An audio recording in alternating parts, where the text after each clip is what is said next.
Good morning. It's -2 degrees. It's just turned 6 o'clock in the morning, but we've got a bit of a road trip here today, and so it makes sense to document some of our journey for a couple of reasons. So basically, what we're going to do is take this Model 3 Performance and deliver this to a buyer in Lincoln, in Lincolnshire, and we're right on the south coast of England here.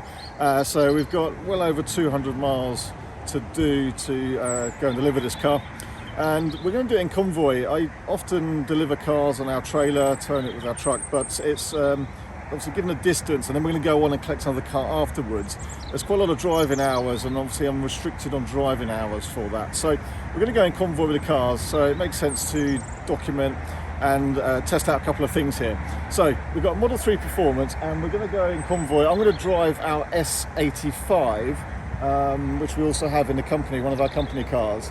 And that's one of the first cars in the country, so it's actually come up to 7 years old now. It's a 2014 car with 73,000 miles, so it's well running, all original drivetrain, battery and everything like that. So it would have lost a little bit of its range from new. So let's compare a couple of things here really. One, the efficiency compared to quite a new Model 3 Performance. Now this is not the refresh Performance, this is the 2019 car with a sort of circa 75 kilowatt-hour battery, which is the same as a long-range Model 3, albeit with the 20-inch wheels the Sport comes with, the Performance, it's a bit less efficient. So we're going to compare the efficiency, but also I think it's a good chance to see what it's like to live with a slightly older Model S85. So it's a good example of a Tesla that's now under £30,000 on the retail market if it was for sale. So is a 6-7-year-old Tesla still an easy car to do a lot of mileage? I'm expecting to do probably 550 miles today, so we're going to have a couple of charging stops. So that's what that's like to live with, and compare it with this one. The Model S is also on the larger wheels, so the 19-inch wheels are a bit more efficient, but we've got a 21-inch turbines on ours. It's -2, it's not really optimal conditions for electric cars because we've got to do a lot of heating up, and the roads are actually dry at the moment. There has been some snow in parts of the country, so it could well be wet in stages, but we'll see how we go. I think there'll be quite a good opportunity perhaps split off and almost do like a Top Gear challenge really. It could be quite good fun to pick our own routes to get to. I'm going to head for Grantham destination, or Grantham Supercharger as a destination, because that's not too far from where we're delivering, and we can top up the car before we hand it over. So Grantham Supercharger is well over 200 miles away. I think it's 215 miles from here. So it could be quite good fun to sort of split off, pick our own routes and sort of charging timings, like a bit of a Top Gear challenge, and see who gets to Grantham first. So Serge is holding his phone at the moment, is going to use the Model 3 Performance. I'm going to go in the Model S85. So let's just start off. We've had to drive here this morning, so the cars have sort of warmed up the cabins, but this car here is showing a range of 256 miles based on 85% of battery at the moment. The Model S over there has 89% of battery and 200 miles of range. So let's see how they pan out on this journey. Let's crack on with it. It's too cold out here, so let's go and get the cars. It's about to see Serge over there. I think we're ready to go. Serge, do you want to reset your trip from here then, and we'll record everything from this starting point? Okay. Yeah, all set. Resetting the trip now. Good stuff. So I think we're ready. Let's hit the road, and we'll record some bits as we go and as we stop for charging. Right, so it's 7:30 in the morning now. We've been in the car. We're just coming up to 50 miles. So we're going to send Serge on a sort of alternative route up via the A34, kind of Oxford, and cut through via Northampton. And I was going to go London M25 and up the M1 or the A1M. But there's a bit of traffic on the A34, so although it'd be kind of fun to do two completely different routes, unfortunately, with a bit of traffic, it doesn't really make sense to send Serge to that route to try and have a bit of a race, really. So what we are going to do is different charging strategies. So Serge is just going to follow the Tesla nav, which at the moment, I've just spoken to him, says that he's going to stop at Heathrow Supercharger for It's quite a short time, I think 20 minutes, and that would take them then all the way up to Grantham. What I prefer to do is go until the car's got a much lower battery. The lower the state of charge, the faster it charges. So I always push on to go really as far as the car can on the battery. We're just going to stick to the Tesla Supercharger network. We've got free charging really, but there are other networks available. I think the longer you own a Tesla and you're used to it and driving in different conditions, the more you get used to how far it can go and how, if you adapt your speed a little bit or your driving style, just kind of what you can get out of it. So when the car's planning a journey, it would always leave a bit of a safety net and a buffer and say, well, I'll stop here and then top up and carry on. I've been driving Teslas for quite a long time, so I tend to often ignore that stop and actually carry on to the next one, so I arrive really quite a low state of charge to really get the maximum charging speed. So that's what I'm going to do. I'm going to try and push on as far as I can and get right up the A1M to somewhere like my Boston Supercharger up the other side of Bedford. So that is nearly 100 miles from where I am now on the M3. I've already covered 65 miles on this charge, so it should get me there with probably in the region of about 50% state of charge, which should mean a nice fast charge. It took me off for a fairly short time onto Grantham. But in the meantime, we've been driving in convoy. So just behind me, we've been driving at 70 miles an hour, and we've just covered over 50 miles now. So I'm going to check in on efficiency comparison, see how they compare. Hey Serge, you there? They ask you how you are, you just have to say that you're fine when you're not really fine, but you just can't get into it because they would never understand. Serge, you there?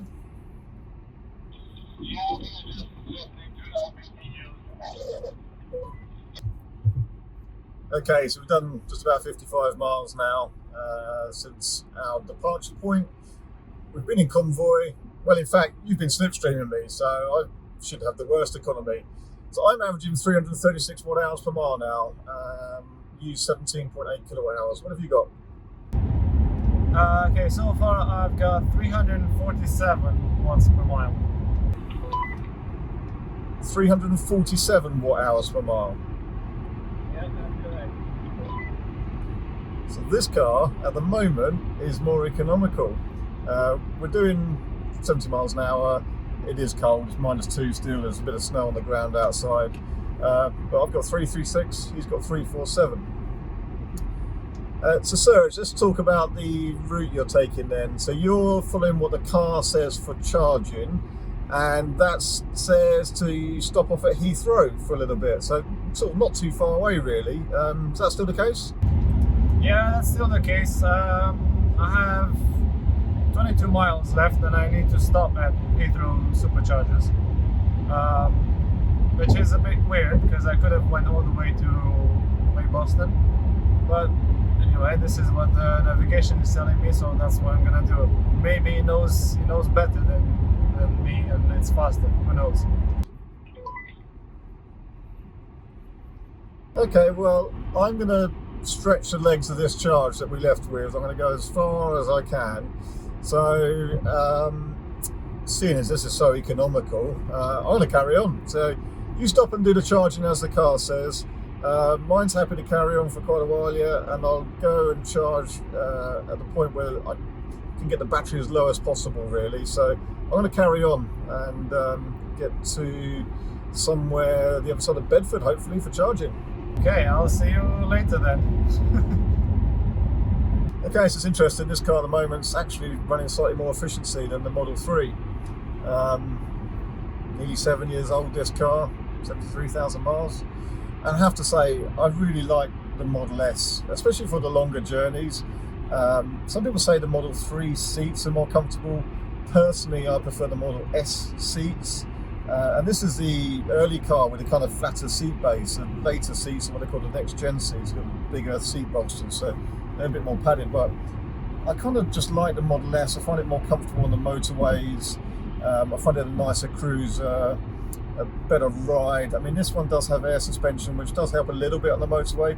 I don't find a great deal of difference between cars with air suspension and without, if I'm honest, on the Model S. I think they're all pretty smooth, but really with the 21-inch wheels on the motorway, you can just about tell a bit of difference. So it's a lovely, comfortable cruiser. As you can hopefully hear, there's no squeaks, no rattles. It's a lovely, solid car still. Very enjoyable. I find it a very comfortable place to be.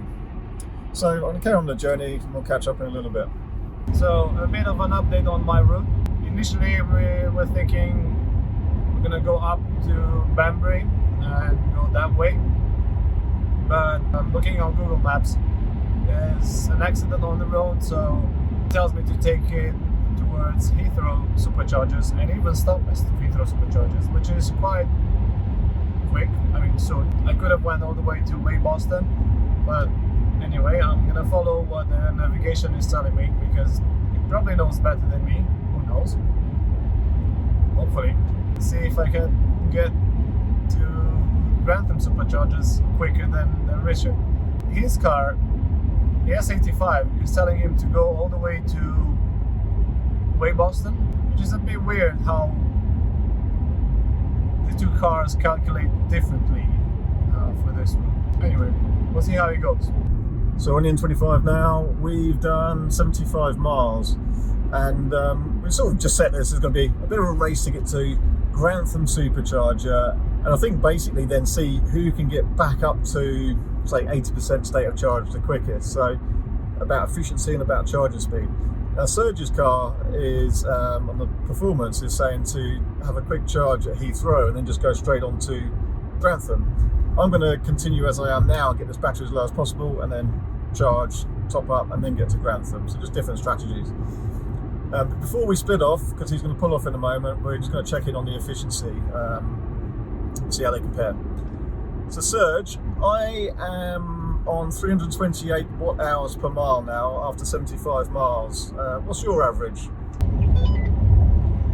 I'm on 353, that's 353 miles per mile, and yeah, it's a bit higher. I don't know why it went higher. Oh, it's probably because it's preconditioning. I'm about to exit in 1.6 miles. I need to stop at the superchargers, my first stop. So your efficiency again is how many watt-hours per mile? 353. 353. So I'm averaging 328 watt-hours per mile since we left our departure point 75 miles ago, and he's on 353. So this is quite a lot more economical at the moment. But what the Model 3 is doing at the moment is preconditioning the battery for supercharging. So it's going to be using energy to heat the battery so that it can charge faster. And the Model 3 does charge pretty quick. So he's going to split off. I'm going to carry on. And let's see who gets to Grantham first and who gets back up to 80% state of charge first. I'll see if I can beat him with this old Model S. Okay, so I just pulled up at the Boston charger. These are the details since we reset. 140 miles, 344 watt-hours per mile on this car. The last section, last kind of 40-50 miles was very clear, so it's more consistent 70 miles an hour. I think that's why the consumption's gone up a little bit, but I haven't seen the temperature go above 1 degree, and it is 1 degree now. I've got 16% left, so I'll work out some figures in a minute what a full charge, full range would be on this car in this cold weather. So the sun's right in my face here, but I'll try and show you. At 30%, we're pulling 72 kilowatts out of these chargers here. So if I count to the Grantham destination, at the moment I'd arrive with 0%. So I'm just going to wait a few more minutes to top up a little bit more before I continue on, to allow a little bit of leeway. But I'll only be about another 5 minutes or so, I think. It says 10 minutes there, but I'm going to pull off a little bit sooner. In the meantime, I was just doing some calculations there. 140.6 miles, that's my bladder range. I was absolutely bursting. So 140.6 miles using 73% of the battery, so that would equate to about 193 miles on a full charge on this S85, considering this is nearly 7 years old, and that's about worst case scenario. It's been extremely cold, and driving obviously on the motorway at higher speeds is less efficient for an electric car, but a nearly 7-year-old S85, very cold weather, it gives it a full range of just under 200 miles, which I don't think is too bad. So it would have done a bit more when it was newer, but it isn't bad, and the ease of the charging network with the Teslas is still well within a bladder range. A quick top up and I'll carry on. It'd be interesting to see if I'm ahead of Surge. I'm going to give them a call in a minute and see where we're at. So I'm going to unplug in a couple of minutes and get going. Okay, after another couple of minutes, I've got a predicted 8% at Grantham. That'll do, let's get going. So I'm going to stop the charge here, back up to 40% in 15 minutes. So that's 16% to 40% in 15 minutes. This is the chargers. Look how dirty the car's getting. Oh shit, as Bill would say. Right, let's unplug. A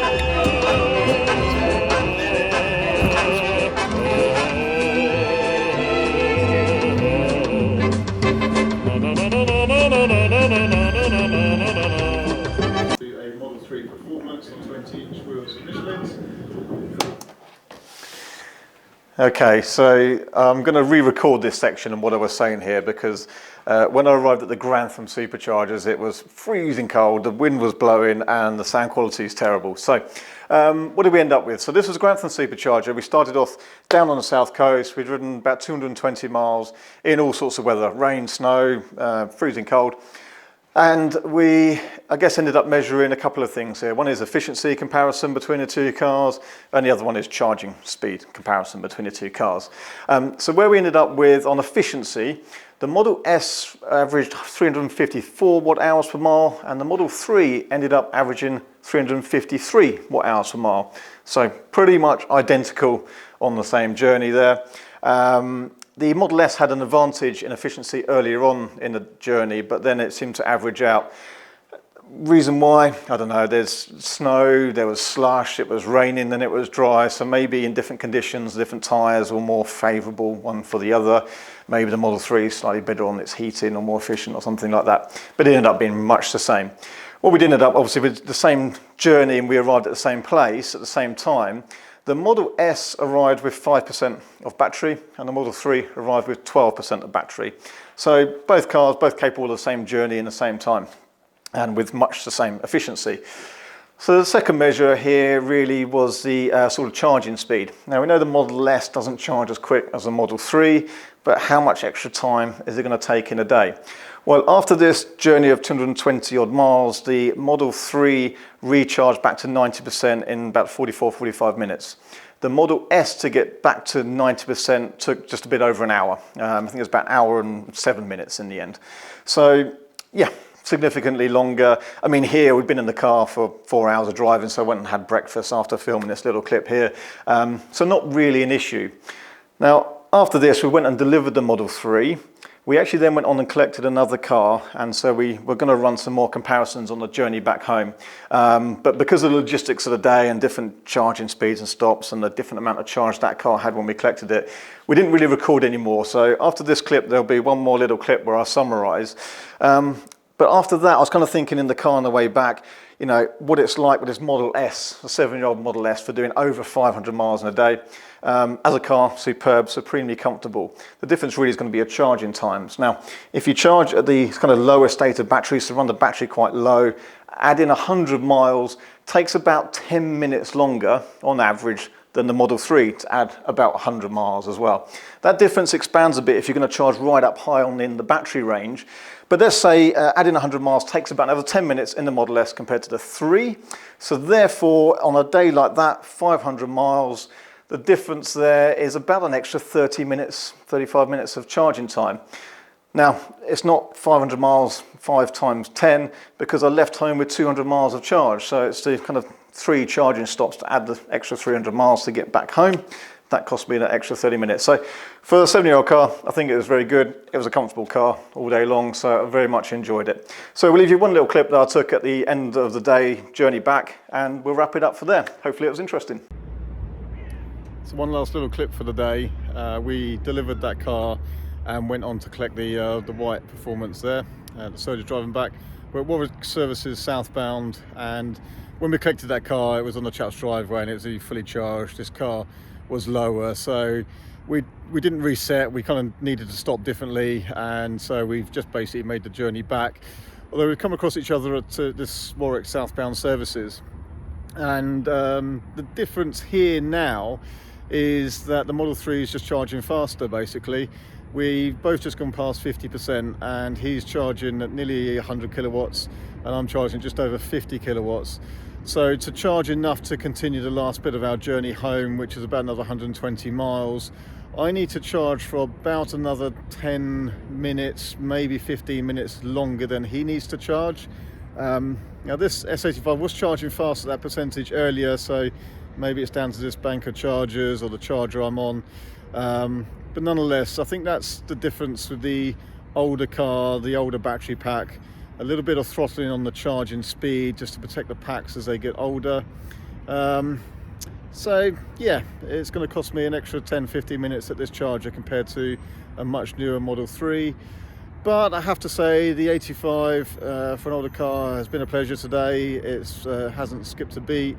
I haven't had to sort of stop and wait at chargers, other than about now really, when I've stopped before we've just had food basically and a quick drink. And even now, okay, I'm here for another 10-15 minutes, but I've been in the car all day. I've got loads of messages, loads of emails and social media to catch up on. So it's not really a problem. It's only stuff I was going to do when I get indoors, to be honest. But the car, the Model S, is still a lovely car to be in all day. It'll be well over 500 miles by the time I finish this day.